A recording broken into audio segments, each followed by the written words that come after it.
As the world waits for a reunion, these actors have been busy making a few new friends. Welcome to MsMojo, and today we're counting down our picks for the top 10 Friends actors post-Friends roles. For this list, we'll be looking at the most memorable roles the main cast of Friends, as well as a few prominent guest stars, have had since the series wrapped in 2004. Number 10. Cali and Noelle Sheldon as the Tyler twins. Us. It might surprise you to learn that Ross and Rachel's baby daughter Emma was portrayed by twin sisters Cali and Noelle Sheldon. Hi, Emma. It's the year 2020. Are you still enjoying your nap? It feels like it was only yesterday that the Friends were making Emma a video she could watch on her 18th birthday. Well, 18 years can fly by fast, and while the Sheldon twins have kept a low profile since Friends ended, they returned to the spotlight in Jordan Peele's 2019 horror film, Us. Hey, where are you going? To the bathroom. Why don't you pee in the ocean? Jinx, double jinx, triple jinx, blackout. Cali and Noelle played twin sisters Becca and Lindsay, respectively. The Tylers are typical teenage girls, but Cali and Noelle really shine as their creepy, tethered counterparts. What's going on? Nothing. If you thought Ross was an unhinged character on the verge of cracking, just wait until you see his daughter in action. Number 9. Cole Sprouse as Jughead Jones, Riverdale. Speaking of Ross's children, there's been a fair deal of speculation over what happened to his son Ben, who was absent from the final 2 seasons. I was your daddy's girlfriend. But you're not anymore. No, I'm not. Because you guys were on a break. Hey, we were not on a... Although we can't say with certainty where Ross's firstborn went, we can tell you what happened to Cole Sprouse, who played Ben in seasons 6 to 8. Did you hear that? We're in! We're not so lame! We've never been so popular! After enjoying the sweet life with his twin brother Dylan for several years, Cole settled into his most mature and iconic role to date, Jughead Jones on Riverdale. You have a long and rough history, Mr. Jones. Bullied a lot. Yeah. My name is Jughead. We're not sure what's more surprising, that little Ben grew up to be a teen idol, or that he turned an Archie Comics character into a heartthrob. Sprouse has broken out as the resident scene stealer on Riverdale with his quick wit, philosophical wisdom, and brooding demeanor. Don't make things worse. Please. Number 8. Christina Applegate as Jen Harding, Dead to Me. Applegate won an Emmy for her guest performance as Rachel's irresponsible sister Amy. He was this creepy guy from high school who had this huge crush on her since like the 9th grade. Still me. No, I'm not talking about you. She's gone on to garner more Emmy love for her leading role in this dark Netflix comedy. You come to this group often? No, this is my first time here. Applegate plays Jen Harding, a cynical woman coping with the sudden demise of her husband. Although she's beyond devastated, the loss forces Jen to reevaluate her marriage and accept the fact that things were far from perfect. Personally, I think that your anger is understandable. You haven't been on the receiving end of it. This only makes the grieving process more difficult and confusing, but she consequently gains a supportive friend in Linda Cardellini's Judy. Can I say something weird? Please. Thank you. For what? I don't know, just for coming into my life, I guess. The chemistry between these two women is just one of the reasons why Dead to Me is so addicting. Applegate especially shines in what might be the most layered role of her career, balancing humor and tragedy. Number 7. Paul Rudd as Scott Lang, Ant-Man. In one episode, it's revealed that Phoebe used to mug kids outside a comic book shop, one of which turned out to be Ross. So it's only fitting that Phoebe's husband would go on to play a superhero. And no, we're not talking about Science Boy. The world sure seems different from down here, doesn't it, Scott? What? Who said that? Over a decade after making his debut as Mike Hannigan, Paul Rudd joined the MCU as Scott Lang, aka Ant-Man.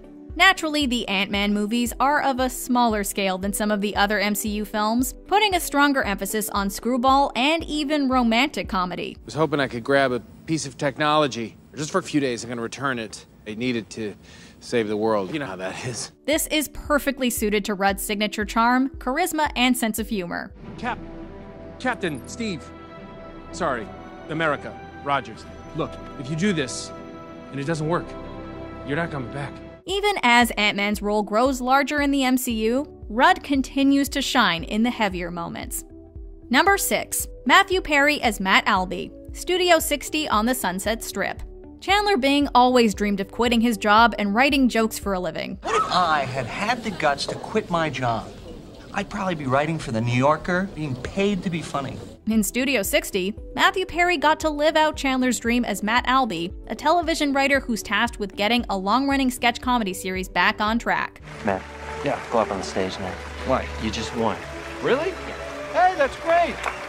While Chandler's sarcastic chops sometimes shine through, Albie required Perry to step out of his comfort zone. He portrays Albie as a cocky yet capable crusader for free speech. We're gonna take the job. I'll bring him around. I'm not sure threatening him was the way to go. I didn't make a threat.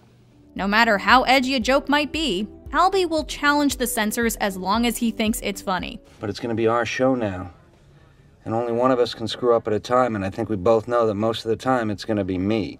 Getting overshadowed by 30 Rock, Studio 60 only lasted one season. But it's well worth revisiting for Perry's charismatic performance and the show's relevant commentary on political correctness in the world of comedy. Number 5. Courteney Cox as Jules Cobb, Cougar Town. Remember when Monica found out that she took a high school senior's virginity? You're not a senior? Oh, I'm a senior. Well, Jules Cobb also knows a thing or two about dating younger guys. As Jules, Cox plays a newly single woman in her 40s who decides to reignite the spark in her life by pursuing relationships with young men, hence the title Cougar Town. Hope it's not too forward, coming over here. You're a good kid, but this isn't really how I roll, okay? Of course, the title lost its relevance by the end of season 1, as Jules settles into a committed relationship with neighbor Grayson, who's roughly her age. Now to hell with it. Hey kid! Ow! While the show would essentially become about a group of friends hanging out, Jules is very different from Monica. This car's really expensive, isn't it? Well, it was until a couple of minutes ago. Both are maternal, but Jules allowed Cox to show off her wild side and explore the adventure that is middle-aged life. Number 4. David Schwimmer as Robert Kardashian, The People vs. O.J. Simpson American Crime Story. Although this family's name has taken over pop culture, people sometimes forget that the late Robert Kardashian was one of O.J. Simpson's lawyers and closest friends. The longer he sits in that cell, the more the public sees him in a jumpsuit and cuffs, the more mortal he becomes. That's the clock we're fighting. Excuse me, he's never gonna stop being the juice. Since David Schwimmer is famous for his sitcom roots, and the Kardashians are infamous for various reasons, it would have been easy to take a more comedic approach. Barbara Walters called me. Barbara Walters? Yeah, She knows you? She talked to Mom and Bruce, too. Bruce is famous. He won the Olympics. While there are references to his family's future celebrity status, Schwimmer portrays Kardashian as a sympathetic, morally conflicted man stuck in the middle of a media circus. Well, would you at least please not tell the kids that their uncle is a killer? Pretend, Uncle. Robert. Everything about him is pretend. At first, Kardashian just wants to prove his friend's innocence. By the end of the trial, however, Kardashian is not only uncertain of Simpson's innocence, but also whether he can even call him a friend anymore. Schwimmer becomes Kardashian with quiet subtlety and surprising empathy. Jesus, how do you expect me to act when you're standing by him? He's my best friend, Chris. I don't turn my back on people. You're turning your back on Nicole. Number 3. Matt LeBlanc as Matt LeBlanc. Episodes. Joey unfortunately wasn't the next Frasier, or the next Friends for that matter. You love me? Right back at you, America! Mwah! Mwah! A few years later, Matt LeBlanc returned to the limelight with a role that literally no other actor could play, himself. To clarify, LeBlanc plays a wildly fictionalized version of himself on this Showtime series. You know, you're like the only one I don't keep in touch with. Seriously? Yeah, I still see Schwimmer, and Courteney and I text all the time. Thanks. Really? The show's interpretation of LeBlanc shares many attributes with Joey Tribbiani. Both are actors, womanizers, and aren't the sharpest tools in the shed. How are you? How you doing? Hey, how are you doing? Hey, how you doing? How are you doing? Where Joey is a loyal friend who only occasionally lets fame go to his head though, LeBlanc is depicted as a male prima donna whose ego is his own worst enemy. It's hilarious seeing LeBlanc go from lovable goofball to conceited jerk, which is why the role won him a Golden Globe. Number 2. Lisa Kudrow as Valerie Cherish, The Comeback. A year after Friends wrapped up, Lisa Kudrow staged her television comeback in a series appropriately titled The Comeback. But that was bad energy to be around for an audition.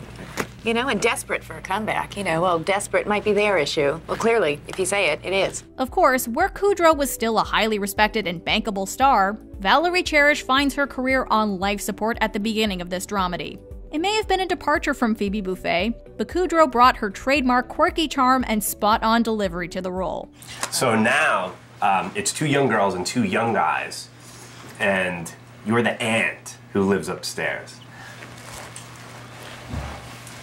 Okay. Boom! Despite getting canceled after 1 season, the show gained a cult following and after 9 years came back for a 2nd season.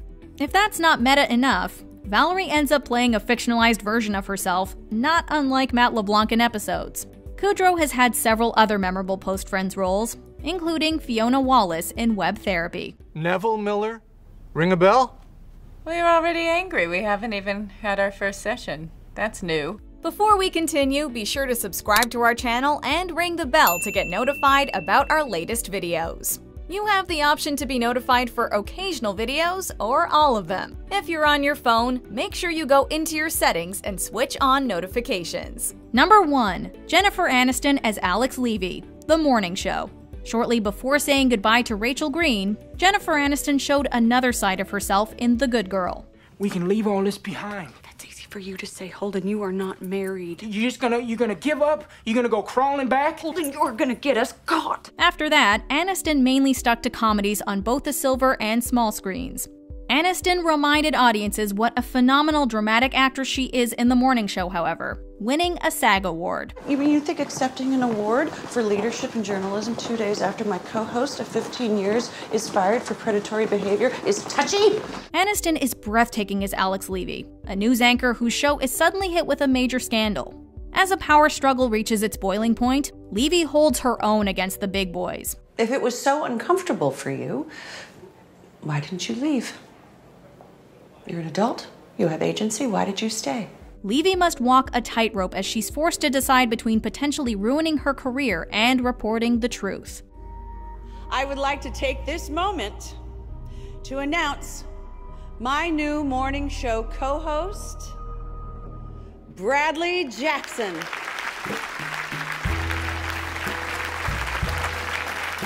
She also finds a potential ally and rival in up-and-comer Bradley Jackson, played by Jill Green.